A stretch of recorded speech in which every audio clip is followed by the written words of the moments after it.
திராவிட முன்னேற்ற கழகம் ஆட்சிக்கு வந்து 51 மாத காலம் முடிந்து விட்டது.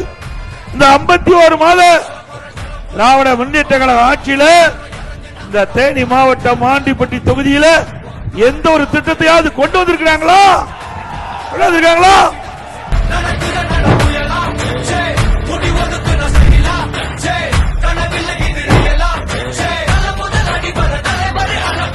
பல ஆண்டுகளாக தூர்வாரப்படாமல் இந்த கண்மாயில் தூர்வாரப்பட்டு பருவ காலங்களிலே பெய்கின்ற மழை நீர் முழுவதும் சேமித்து கோடை காலத்திலே நிலத்தடி நீர் உயர்ந்து விவசாயத்திற்கு தேவை நீர், குடிப்பதற்கு தேவை நீரை செயல்படுத்திய அரசாங்கம் அதிமுக அரசாங்கம்.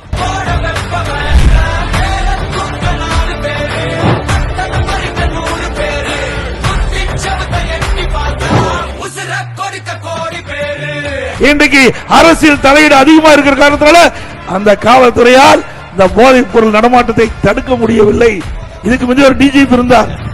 அவர் இந்த போதைப் பொருளை தடுக்கிறன்னு 2.0, 3.0, 4.0 ஓ போட்டுட்டு ரிட்டையர் ஆகி போயிட்டார். கடைசி வரைக்கும் ஓ போட்டதுதான் மிச்சம்.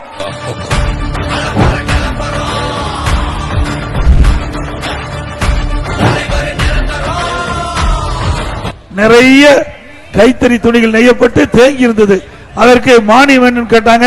அப்ப அம்மாவுடைய அரசு 350 கோடி கொடுத்து மானியம் கொடுத்து அங்க தேங்கிய கைத்தறி துணிகள் விற்பனை ஆவதற்குண்டான நடவடிக்கை எடுத்த அரசு அதிமுக அரசு.